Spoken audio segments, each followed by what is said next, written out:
اهلا بكم يا شباب في فيديو جديد.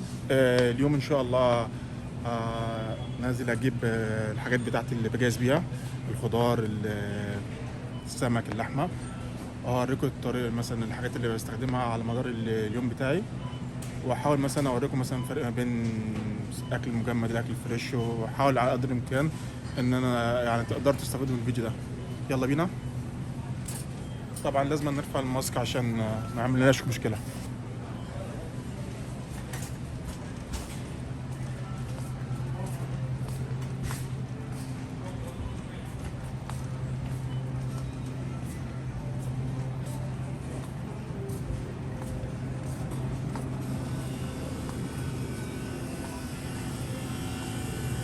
اكتر مشكله ما بحبش اجي فيها اتسوق عشان الحاجات دي اكتر مشكله بتعقدني في التسويق.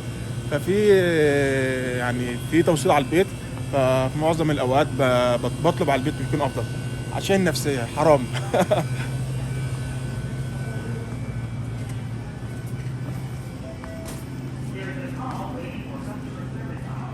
مش حرام تبقى عامل لو كارب وتشوف الحاجات دي؟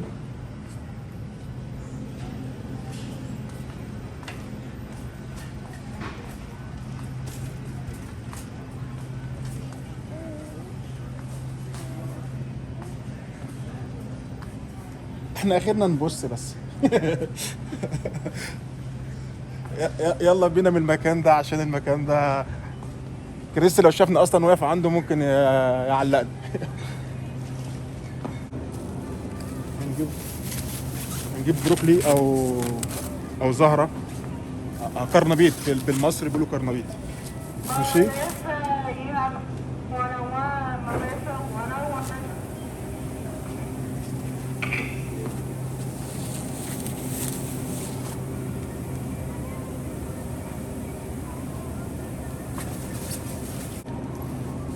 الكرفس من الحاجات اللي انا بحبها في الدايت جدا، عشان الكالوريز بتاعها خفيفه جدا وفيها فوائد يعني كتير.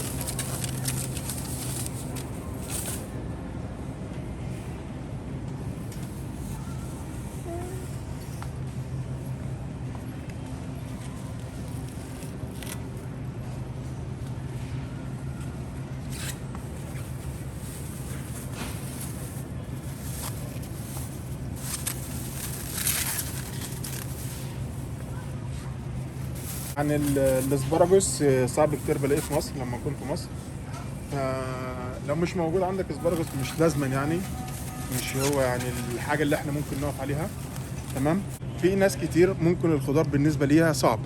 تمام. ممكن تستخدم مشروب الخضار عادي، في فيتامينات وفي كتل الخضار اللي انت عاوزه. ممكن انا بستخدمه كتير في الايام اللي مثلا الاوف سيزون، اللي فيها اكل كتير وما بعرفش اكل فيها خضار. بس في الايام دي عشان اللو كارب والسعرات بتاعته قليله، فطبعا طول الوقت جعان، فبحاول ان انا مثلا ادخل خضار. طبعا بحاول الاقي الخضار اللي الكارب بتاعه قليل واللي فيها فيتامينات وحاجات فايبر كتير عشان تشبعني. تمام. يلا بينا نكمل التسويق بتاعنا. انا عن نفسي يعني بحب المشروم، بحطه على البيض الصبح، وبحطه مع الستيك من ضمن الخضار بتاعي. فلو موجود عندك يعني، بص يا شباب، مش لازما الخضار اللي انا بختاره او المحطوط يعني، ممكن في اماكن كتير ما يكونش موجود. فعادي ممكن تاكل الخضار المتوفر ليك.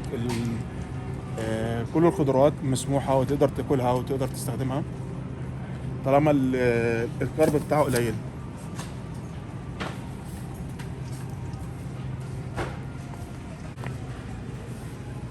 طبعا في ناس كتير تقول لك ما الفواكه الصحيه ممكن اكلها عادي.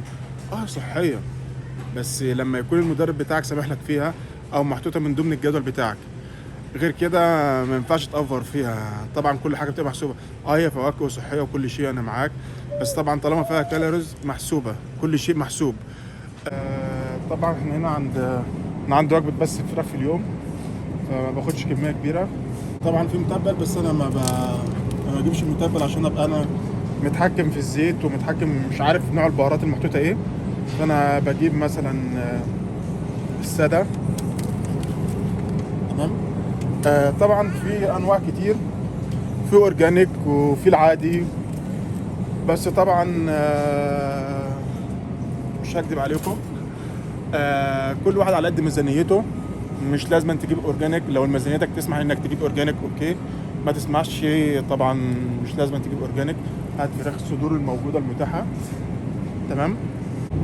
انا عامه بجيب لحمه مفرومه، بجيبها لو فات، بس شكلها مش موجوده اليوم، هضطر اروح محل تاني اجيبها، بس ممكن اجيب التندر دلوقتي.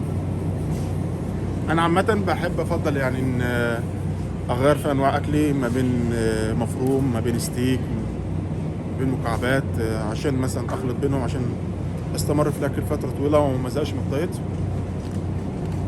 طبعا هنا مكتوب مثلا اللحمه مكتوب قد ايه، مثلا 5% فات، 10% فات. طبعا لما كنت في الكويت او في مصر مش مكتوب في الكلام ده على اللحمه. فانت مثلا بتروح لجزار، انا كنت بروح لجزار يظبط لي اللحمه، ما يخليش فيها فات كتير، يظبطها لي مفرومه، ستيك، مكعبات زي ما انا كنت عايز. طبعا لو انت بتجهز لبطوله لازم اكلك بيكون دايت 100%. لو انت بعيد عن الماتش فتره طويله ممكن يعني تسهل في حاجات بسيطه. طبعا كلنا قاعدين مع علينا في البيت، فطبعا في اكل مخربط، في بتاع رايح جاي.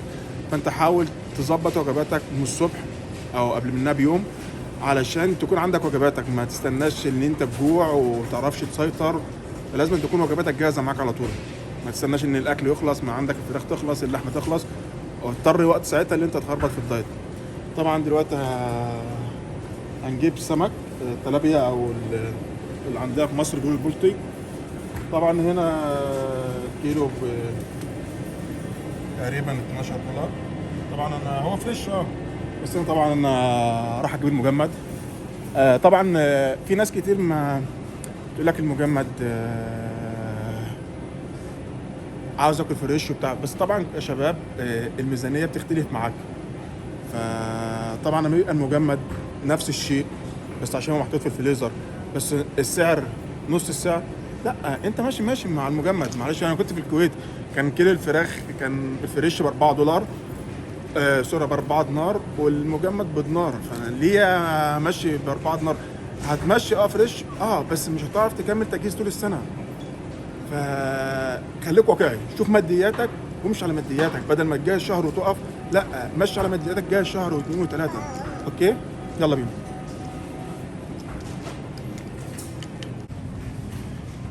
طبعا هنا الاكل السمك المجمد. طبعا اختار النوع اللي انت تحبه، بس يا شباب لازم أن يكون يعني سمك بلطي. في سمك كتير مجمد بس للاسف مش 100% يكون كويس، يعني اتاكد من المصدر بتاعه ومن جاي من اي دوله. طبعا انا 90% من تجهيزات الفتره اللي فاتت كان اكل مجمد. وارجع اقول لكم تاني، انت عارف ميزانيتك ايه وانت تقدر تتحكم فيها. الكلام كله لازما يعني حاول تمشي تجهيز فتره طويله، ما تحاولش مثلا ان انت مثلا مادياتك تخلصها في شهر واتنين وبعد كده اكمل تجهيز ازاي. يلا بينا. دلوقتي انا معظم الاكل في الصبح البياض بياض عادي، بس اللي هي بيضتين كاملين. فانا في الوقت الحالي بفضلهم يكونوا يعني مثلا اورجانيك. تمام. طبعا او البلد اللي في مصر عادي، البيض البلدي هو نفس الشيء.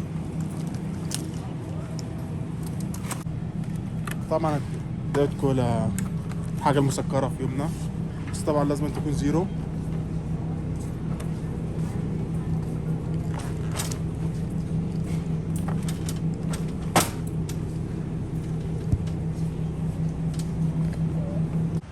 بصوا يا شباب، في ناس كلمتني كتير او بدات تجهز معايا، فجاه بص لقيتهم مثلا قاطعين كل البهارات، قاطعين كل الملح، وقت تجهيزهم. لا ما فيش الكلام ده.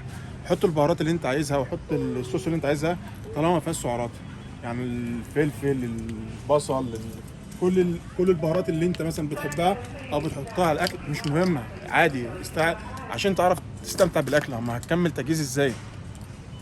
فانت عادي الصوص والسعرات القليله، والبهارات طبعا كلها ما فيهاش سعرات تقريبا، والملح عادي نستخدمه في يومك عادي.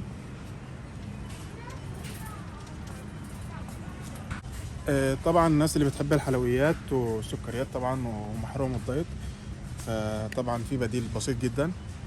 ده جيلي، اوكي تمام. ده السعرات بتاعته قليله جدا، 10 كالوريز طبعا. وده العادي. طبعا الفرق شاسع جدا.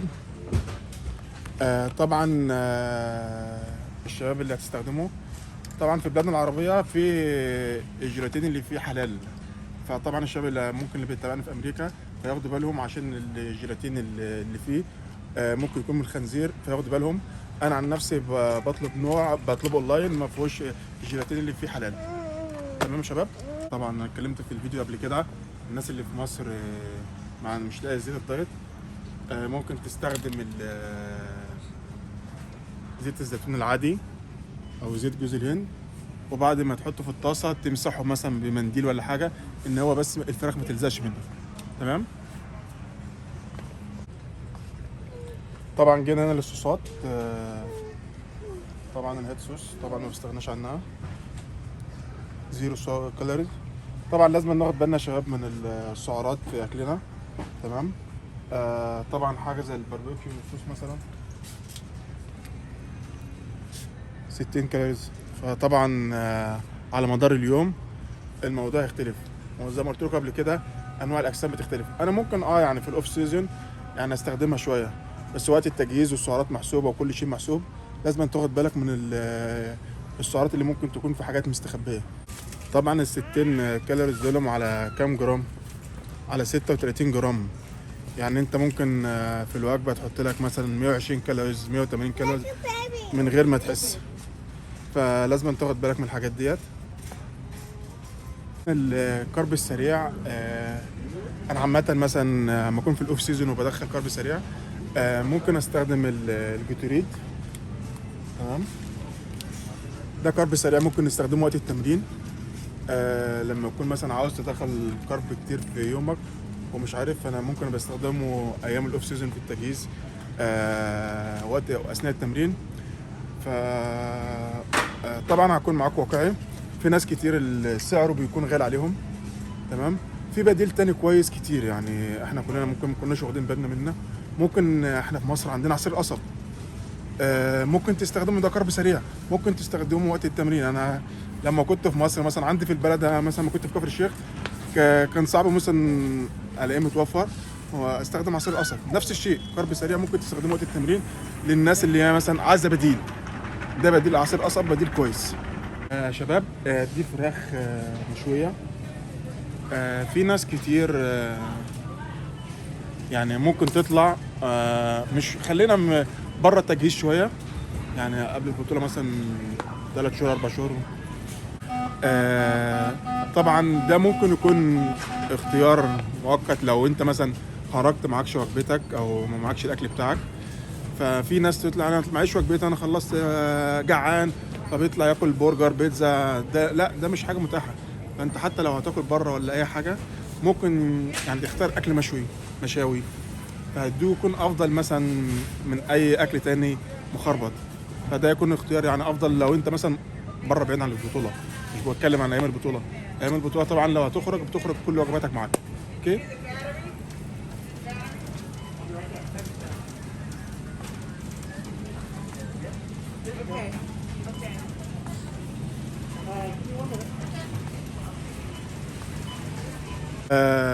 انا كده خلصت الفيديو.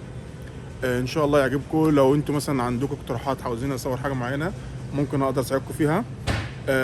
ونصيحه اخيره، ما تروحش السوبر ماركت وانت جعان، هتجيب حاجات كتير ملهاش لازمه. حاول تاكل قبل ما تخش السوبر ماركت عشان تعرف تتحكم في شهيتك، بالذات لما تكون عامل دايت عشان هتخربط كتير. يلا، السلام عليكم.